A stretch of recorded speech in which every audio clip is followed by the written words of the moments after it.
નમસ્કાર વિદ્યાર્થી મિત્રો, આપણે ધોરણ 10 વિષય વિજ્ઞાનની અંદર કેમિસ્ટ્રી એટલે કે રસાયણ વિજ્ઞાનની અંદર પ્રકરણ 1 અને 2 શીખી ગયા. ભૌતિક વિજ્ઞાનમાં આપણે 2 પ્રકરણ શીખી ગયા, 10 અને 11. અને જીવ વિજ્ઞાનમાં આપણે 2 પ્રકરણ શીખ્યા, પ્રકરણ નંબર 6 અને 7. હવે આપણે રસાયણ વિજ્ઞાનનું ત્રીજું પ્રકરણ આપણે ચાલુ કરીએ છીએ. હવે ત્રીજા પ્રકરણનું નામ છે ધાતુ અને અધાતુઓ. તો સૌથી પહેલાં હું તમને ધાતુઓ અને અધાતુઓ વિશેની સમજ આપીશ, જેની અંદર ફક્ત ભૌતિક ગુણધર્મો જ હશે.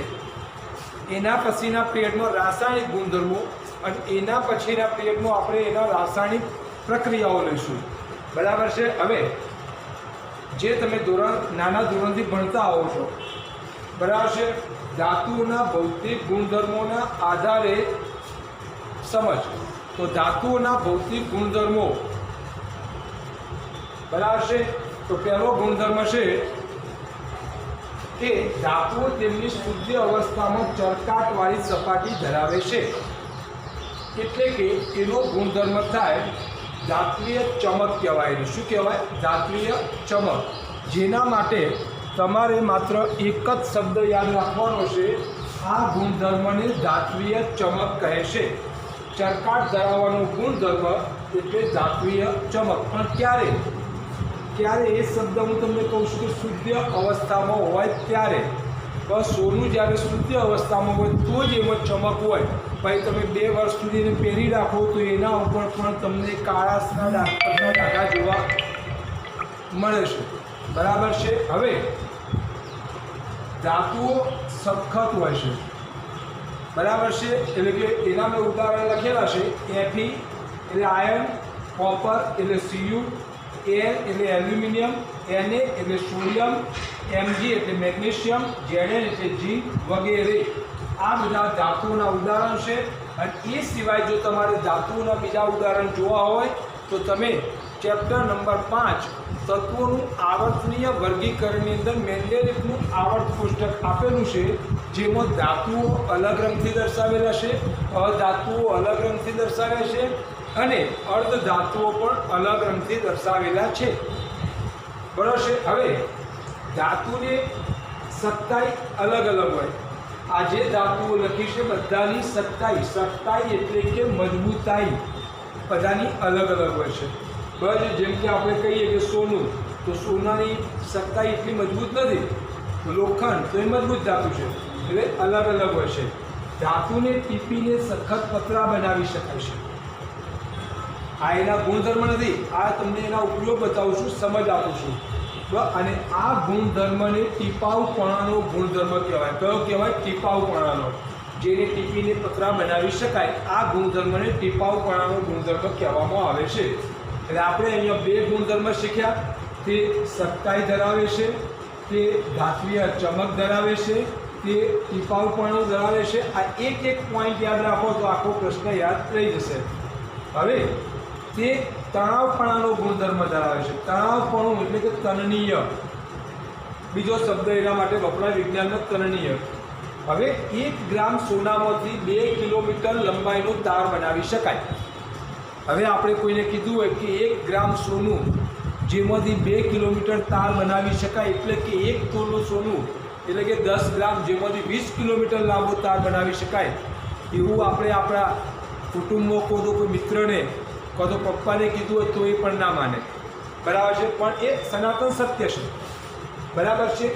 1 ગ્રામ સોનામાંથી 2 કિલોમીટર લાંબો તાર બનાવી શકાય. એટલે કે ધાતુઓ પાતળાપણું, તણાવપણાનો ગુણધર્મ ધરાવે છે. કારણ કે સોનું એ ઘણું નરમ છે.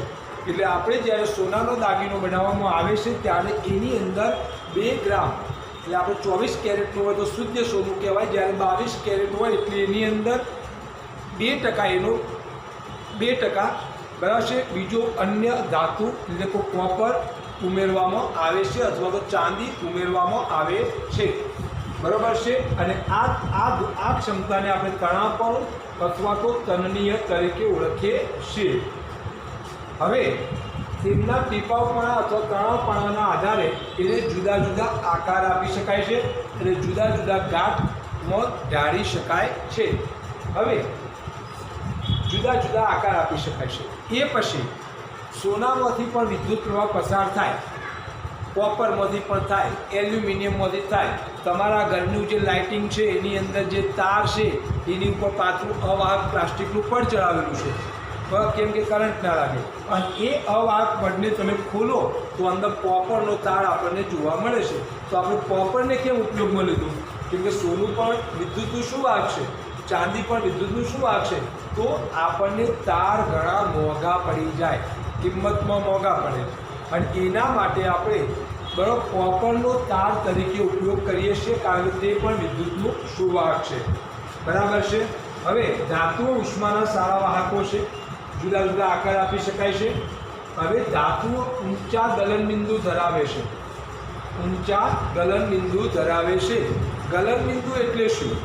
તો ઘન પદાર્થનું પ્રવાહી સ્વરૂપમાં રૂપાંતરણ કરવા માટે આપવી પડતી ઉષ્મા, બરાબર, અને એની અંદર તમે થર્મોમીટર મૂક્યું હોય એટલે જે બિંદુ દર્શાવે એનું ગલન બિંદુ કહેવાય। બરાબર છે। હવે ધાતુઓ વિદ્યુતના વાહક છે, એટલે કે જેમાંથી વિદ્યુત પ્રવાહને પસાર કરી શકાય છે। બરાબર છે। હવે તમે જ્યારે ધાતુ ઉપર આ ધાતુ જે કોપરનો જે ઘરની અંદર જે વાયર બનેલો છે એ કોપરના તારની ઉપર તમને એક અવાહક પડ ચડાવવામાં આવે છે। હા, એને ધાતુ સાથે કોઈ લેવા દેવા નથી, પણ એ કોપરની ઉપર જે આપણે પ્લાસ્ટિકનું પડ ચડાવીએ છીએ વાયરનું, પીવીસીનું પૂરું નામ થાય પોલીવિનાઇલ ક્લોરાઇડ, પોલીવિનાઇલ ક્લોરાઇડ, બરાબર છે, જે એક થર્મોસેટિંગ પ્લાસ્ટિક અથવા થર્મોપ્લાસ્ટિકનો એક પ્રકાર છે। બરાબર છે। હવે આ પીવીસીનું પડ ચડાવવામાં આવે છે, એટલે કે પીવીસીનું પૂરું નામ મેં લખેલું છે પોલીવિનાઇલ ક્લોરાઇડ। બસ ધાતુઓને અથડાવાથી રણકાર ઉત્પન્ન કરી શકાય છે। તમે તાંબાની ધાતુ જે તમે મંદિરની અંદર જાઓ તો જે બેલ વગાડો છો ઘંટ, એ પણ એક ધાતુનો બનેલો છે। સ્કૂલની અંદર જે બેલ મારવામાં આવે છે એ પણ ધાતુઓનો બનેલો છે। તો આ બધા ધાતુઓના ગુણધર્મોની આપણે સમજ તમને આપી। ફક્ત તમને ગુણધર્મ માટે 5 જ શબ્દો યાદ રાખવાના। 1, તે ધાત્વીય ચમક ધરાવે છે। 2, તે સખ્તાઈનો ગુણધર્મ ધરાવે છે। આ બધું તો આપણે સમજાવવા માટે લખ્યું છે। તે ટીપાવપણાનો ગુણધર્મ ધરાવે છે, એટલે કે ટીપી શકાય છે। તે તન્નીય છે, એટલે કે ખેંચી શકાય છે। તેને મનપસંદ, તે ઉષ્માના વાહક છે, એટલે કે ઉષ્માના સુવાહક છે, અને વિદ્યુતના વાહક છે, ગલનબિંદુ ઊંચું ધરાવે છે। આ જે 7 શબ્દો જે મેં તમને રાઉન્ડ કરેલા છે એ 7 શબ્દો ઉપર ખાલી તમે પકડ મજબૂત કરશો તો તમે બધા જ ભૌતિક ગુણધર્મોની સરળતાથી સમજ આપી શકશો। અને એવી જ રીતે રાસાયણિક ગુણધર્મની અંદર હું એક સમીકરણ લખીશ, અને એ સમીકરણ પ્યોર ગુજરાતીમાં જ લખ્યું છું, અને એના પરથી તમે લાખો સમીકરણ બનાવી શકશો। હા, તમને ધાતુ અધાતુના નામ આવડવા જોઈએ। બરાબર છે। હવે અધાતુના ભૌતિક ગુણધર્મોની સમજ, બરાબર છે। તો ધાતુઓની તુલનામાં અધાતુઓ ઘણી ઓછી છે, જે તમે મેન્ડેલિવના આવર્ત કોષ્ટકની અંદર જમણા હાથે જોઈ શકો છો। ડાબા હાથે જે લીલા રંગના બોક્સમાં છે એ બધી ધાતુઓ છે, અને આ બાજુ બધી અધાતુઓ છે। અધાતુઓ તમને ઘન, પ્રવાહી અને વાયુ સ્વરૂપે જોવા મળે છે। હવે અધાતુઓ કઈ? તો અહીંયા મેં નામ લખેલા છે: carbon, sulphur, iodine, oxygen, hydrogen અને બ્રોમિન। આ બધી અધાતુઓ છે। એ સિવાય પણ તમે બીજી અધાતુઓના નામ લખી શકો છો। બસ અહીંયા ધાતુઓના નામ છે, એ સિવાય બીજી ધાતુઓના નામ પણ તમે લખી શકો છો। હવે ધાતુ અને અધાતુને માત્ર તેમના ભૌતિક ગુણધર્મના આધારે આપણે અલગ કરી શકતા નથી, કારણ કે કેટલાક ધાતુ અને અધાતુ બંનેના ભૌતિક ગુણધર્મો સેમ જોવા મળતા હોય છે।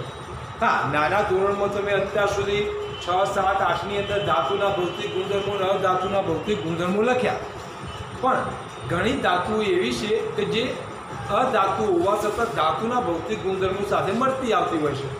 બરાબર છે। જેમ કે ઉદાહરણ તરીકે મેં આટલી બધી ધાતુઓ લખી છે, જેમ કે પારો, બરાબર છે, પારાને આપણે કહીએ છીએ મર્ક્યુરી, જે વજનમાં ખૂબ ભારે હોય છે। બરાબર છે, વજનમાં ખૂબ ભારે હોય। તમે એક ગ્લાસ ભરીને ખાલી પારો લીધો હોય ને તો પણ એનું વજન 3 કિલો જેટલું હોય। બરાબર છે, જે તમને પ્રયોગશાળામાં બતાવીશું। સિવાયની તમામ ધાતુઓ ઊંડાના તાપમાને ઘન સ્વરૂપમાં અસ્તિત્વ ધરાવે છે. ઊંચા ગલનબિંદુ, ગલનબિંદુની વ્યાખ્યા મેં તમને આપી ચૂક્યો છું. ગલનબિંદુ એટલે કે ઘનમાંથી પ્રવાહી સ્વરૂપમાં લાવવા માટે આપવી પડતી ઉષ્મા, જે ઉષ્માનું મૂલ્ય છે એને ગલનબિંદુ, અને પ્રવાહીમાંથી એને વાયુ સ્વરૂપમાં રૂપાંતરણ કરવા માટે આપવી પડતી ઉષ્મા, જેને આપણે ઉત્કલન બિંદુ કહીએ છીએ. પરંતુ અહીં ગેલિયમ અને સીઝિયમ નીચા ગલનબિંદુ ધરાવે છે, બરાબર છે. એટલે બંને ગુણધર્મો મેચ થતા નથી. આયોડિન, બરાબર, જેને હથેળી પર રાખતા જ પીગળી જાય છે. કેટલાક અધાતુઓ એવા છે જેને હથેળી પર રાખવામાં આવે તો પણ એ પીગળી જાય છે, બરાબર છે.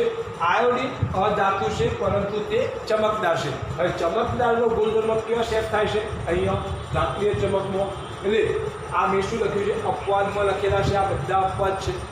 અધાતુ છે પણ એ ક્યારેક ધાતુના ગુણધર્મો પણ ધરાવે છે, બરાબર છે. ચમકદાર છે આયોડિન, અધાતુ છે સતત ચમકદાર છે. વિકલ્પમાં પૂછાઈ શકે કે એવી અધાતુનું નામ જણાવો કે જે ધાતુઓના ચમકદાર હોવાનો ગુણધર્મ ધરાવે છે, તો કઈ આવશે? આયોડિન. ઘણા બધા વિકલ્પ પૂછાઈ શકે. કાર્બન અધાતુ છે પરંતુ તે વિવિધ સ્વરૂપે જોવા મળે છે, બરાબર છે, જેને આપણે એના અપર રૂપો કહીએ છીએ. અપર રૂપો એટલે બે કે બે કરતાં ઘણા વધારાના રૂપો, જેને આપણે અપર રૂપ તરીકે ઓળખતા હોઈએ છીએ.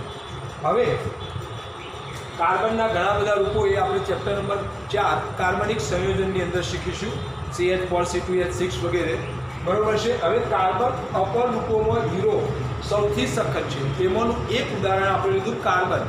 કાર્બન એ હીરામાં જોવા મળે છે અને એ સૌથી સખત કુદરતી પદાર્થ છે, જે આપણને કુદરતમાંથી મળી આવે છે, બસ. તે ખૂબ જ ઊંચું ગલનબિંદુ અને ઉત્કલન બિંદુ ધરાવે છે.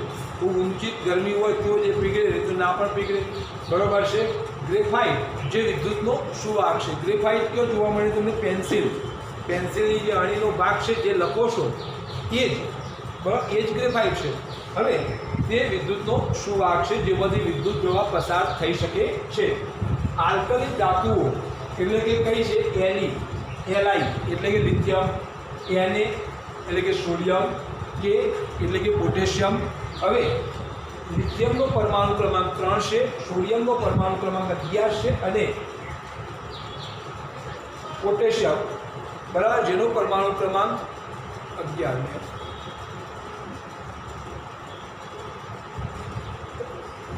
19 છે, બરાબર છે. આ બધી નરમ છે. જે આપણે જાણીએ છીએ કે લિથિયમની ઇલેક્ટ્રોન રચના 2 1, સોડિયમની ઇલેક્ટ્રોન રચના 2 8 1 અને પોટેશિયમની ઇલેક્ટ્રોન રચના 2 8 8 1 છે, બરાબર છે. હવે આલ્કલી ધાતુઓ જેને ચપ્પુ વડે કાપી શકાય છે અથવા ઓછી ઘનતા અને નીચા ગલનબિંદુ ધરાવે છે, તો આ બધા અપવાદ છે, ધ્યાન આપજો. જેના ગુણધર્મો, કેટલાકના ગુણધર્મો ધાતુઓના ગુણધર્મોને મળતા આવે છે અને અધાતુઓમાં સમાવેશ કરેલો છે.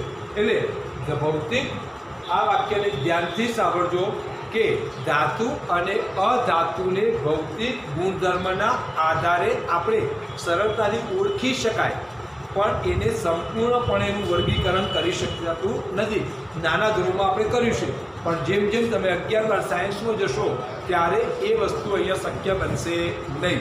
એટલા માટે આપણે આવતા પિરિયડની અંદર ધાતુ અને અધાતુના રાસાયણિક ગુણધર્મોના આધારે ધાતુ અને અધાતુને અલગ કરવામાં આવશે. હા, અહીંયા તમે ભૌતિક ગુણધર્મના આધારે ખાલી તમે એને ઓળખી શકો બાહ્ય દેખાવ પરથી, તો એની એક બે પ્રક્રિયા પરથી, પણ એ સંપૂર્ણપણે તમે ચોક્કસપણે કહી શકતા નથી કે ધાતુ અધાતુ.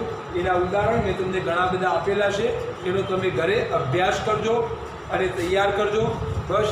આજે અહીંયાથી 2 પ્રશ્નો ચલાવ્યા છે, એમાં ક્યારે પૂછાય કે અધાતુના ભૌતિક ગુણધર્મો જણાવો, તો તમારે આના ઓપોઝિટ લખી દેવાના. અહીં છે તો ત્યાં નથી, બરાબર છે, એમ લખવાનું છે, કારણ કે એ બાહ્ય દેખાવના આધારે શક્ય છે, બરાબર છે. હવે નેક્સ્ટ પિરિયડની અંદર ધાતુ અને અધાતુના રાસાયણિક ગુણધર્મો વિશેની આપણે માહિતી મેળવીશું, બરાબર છે. એમાં એક પ્રક્રિયા સમીકરણને એના 10 થી 15 ઉદાહરણ શીખીશું, બરાબર છે. હોમવર્કની અંદર